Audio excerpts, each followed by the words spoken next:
Assalamualaikum warahmatullahi wabarakatuh. Waalaikumsalam warahmatullahi wabarakatuh. Anak cucu mantu, sanak kadang, teman-teman semua, bagaimana kabarnya? Ya, baik ya. Hari ini, Baik semua. kakek sedikit akan menceritakan kisah pertamanya bersinggungan dengan dunia lain. Kejadian di Kota Lawang tahun 1970-an. 71. 71 lebih tepatnya, ya. Ya.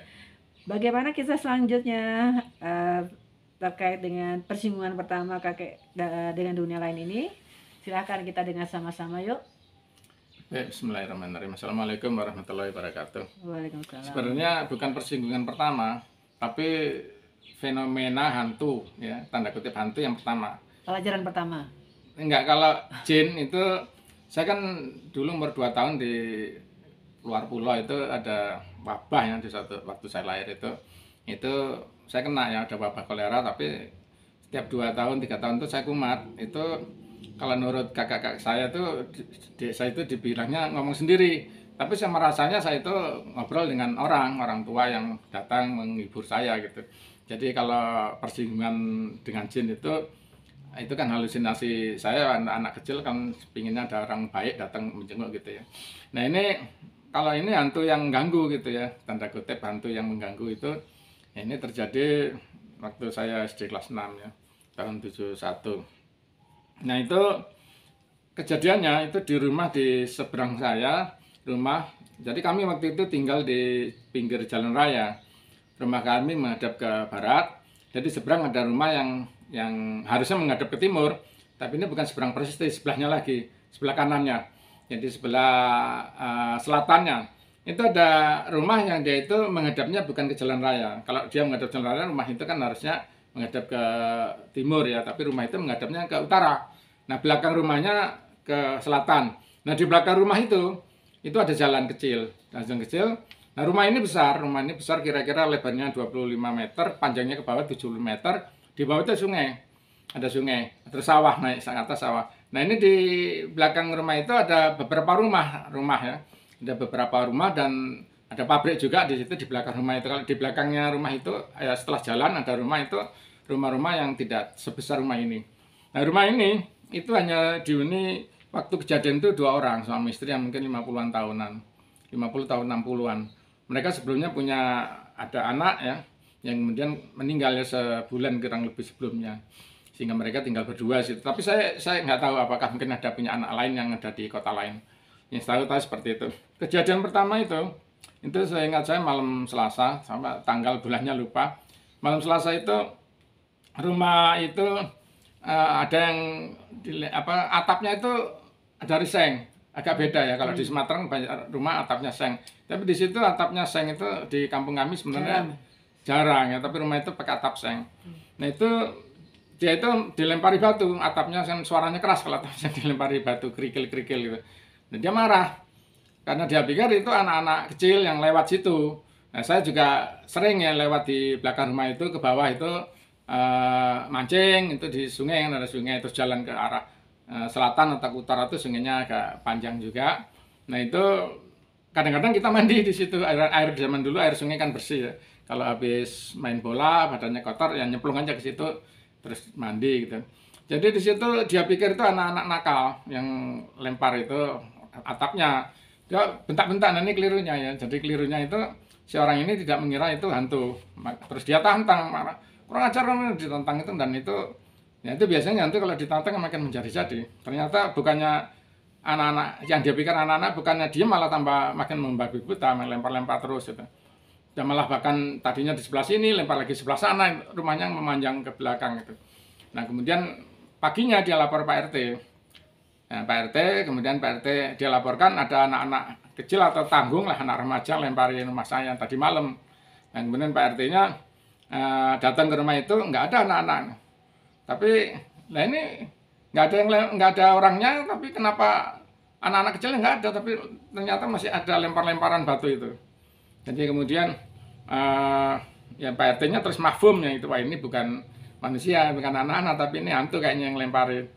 Dan ini posisinya lemparnya itu beda-beda, lempar itu ganti pindah-pindah. Kadang-kadang dari satu saat dari belakang rumah itu ada pohon pepaya. Saya ingat persis itu pohon pepaya, dari pohon pepaya itu terus pindah dari pohon yang sebelah sana di depan rumah orang itu kan, di halamannya ada banyak pohon, dari arah sana arah sini banyak gitu.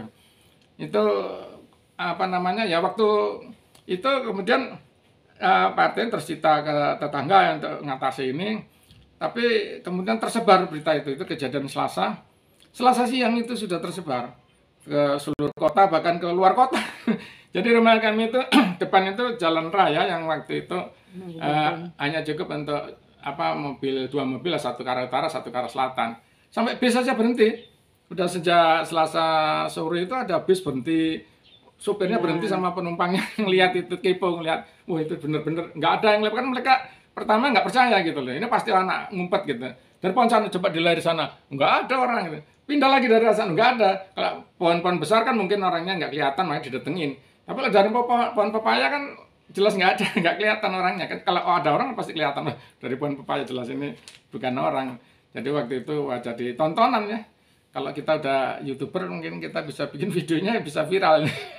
Tapi waktu itu belum ada YouTube ya, belum ada kamera, belum ada handphone ya. Jadi tidak bisa orang ngerekam seperti itu. Jadi kemudian, nah itu hari Selasa, kemudian hari Rabunya Rabunya masih, jadi itu 3 hari 3 malam itu kejadian itu. Jadi betul-betul apa ya, jadi ini hantunya kelompok komunitas hantu yang agak bandel juga ini. Karena hari Rabu udah mulai didatangkan yang ngusir gitu. Yang ngusir datang pertama orang pintar gitu ya. Nah, orang pintar ini apa itu pakai dupa gitu, pas ngomong apa terus, tapi ya nggak pergi hantunya, makin jadi-jadi waktu dia bakar-bakar dupa itu. Terus datang lagi ya tanda kutip ulama gitu ya, baca-baca ayat suci Al-Quran, tapi hantunya terus saja karena hantunya kan nggak ngerti bahasa Arab ya. Kalau hantu itu kan, jin itu kan bahasa yang dia pahami itu adalah bahasa yang dimana dia tinggal orangnya. Kalau orang ada kebudayaan orang di situ bahasa Indonesia, ya dia bisanya bahasa Indonesia kan gitu. Orang bisa bahasa Jawa, yang dia tinggal itu ada manusia yang tinggal bahasa Jawa, dia bisanya bahasa Jawa. Nah ini diusir pakai bahasa Arab, dia nggak ngerti, kebetulan karena rumah itu bukan Muslim, yang penghuni rumah itu bukan Muslim, jadi dia keturunan Tionghoa, jadi dia bukan Muslim, yang dimana diusir pakai ayat Quran dia nggak mau. Datangkan lagi pendeta, datangkan pastor, datangkan dari kelenteng dekat rumah ada agak jauh itu ada kelenteng, juga datangkan orang, nggak ada yang mempan. Nah kemudian baru pada hari Kamis siang itu baru apa namanya didatangkan ini yang bisa ngusir tanda kutip itu kuda lumping. Rombongan kuda lumping itu sekitar 7 orang lah kurang lebih itu. Ada kuda lumpingnya 2 atau 3 saya lupa persisnya, terus ada yang bawa musiknya, alat musik itu kan. Kuda lumping itu kalau waktu itu ya itu kebudayaan kesenian yang sebenarnya dia mencari nafkah itu dengan memanfaatkan jin. Jin itu dimasukkan ke salah satu orang atau 2 atau 3 orang yang ada di rombongan itu, kemudian dia melakukan hal yang tidak masuk akal, yang tidak bisa dilakukan oleh manusia. Kadang-kadang itu dia makan pecahan kaca dan seterusnya itu. Tapi jangan ditiru ya, itu nggak baik ya. Jadi kemudian dari rombongan kuda lumping itu dia main di situ musiknya, dan itu saya lihat waktu itu. Terus dari 2 atau 3 kuda lumping terus akhirnya ini apa namanya kerasukan kan. Itu tontonannya kan begitu memang. Cuma itu kerasukan, terus rombongan itu pergi. Bawa yang kerasukan dibawa pergi. Biasanya nggak begitu, kalau tontonan itu habis kerasukan terus disembuhkan lagi, terus selesai. Tapi di situ memang diundang untuk sengaja untuk membawa pergi si jinnya itu, hantu tadi supaya diperbaiki sama kuda lumping itu, rombongan itu. Dan yang pergi saya ikutin, tapi baru 50 meter, 100 meter saya diusir. Ya jangan ikut-ikut itu, kamu anak kecil ikut-ikut. Nah, jadi waktu itu saya nggak ikut ya. Jadi saya nggak tahu apakah tidak tahu apakah jin yang dibawa pergi tadi itu apakah dia itu kemudian dimanfaatkan jadi apa aset baru oleh rombongan kuda lumping tadi, ataukah dia dibawa pergi terus dipindahkan ke tempat lain, kita nggak tahu. Yang jelas di situ terus nggak ada lagi setelah 3 hari 3 malam itu, terus berhentilah kejadian lempar-lempar atap rumah yang di dekat rumah saya itu. Jadi saksinya banyak itu, bukan saya sendiri tapi ratusan orang, mungkin ribuan.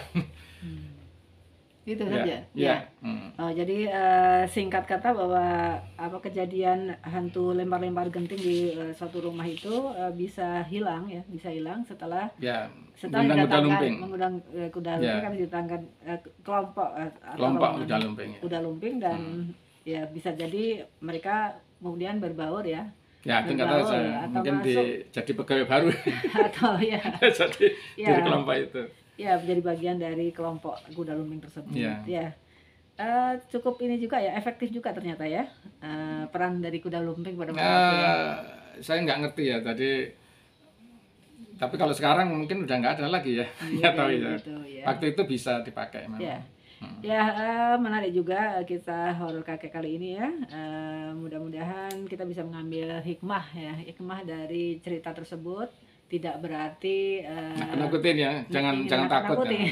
Jin atau hantu jangan takut sama jin hantu. Iya. Ya, biasanya yang bikin kita takut itu orang-orang takut karena dia sering nonton film atau baca cerita yang dibesar-besarkan. Jadi kalau nggak dibesar-besarkan itu hantu biasa aja lah. Jangan takut. Ya, ambil hikmah dari cerita ini Ya. dan itu saja kita akhiri dengan mengucapkan wassalamualaikum warahmatullahi wabarakatuh. Waalaikumsalam warahmatullahi wabarakatuh.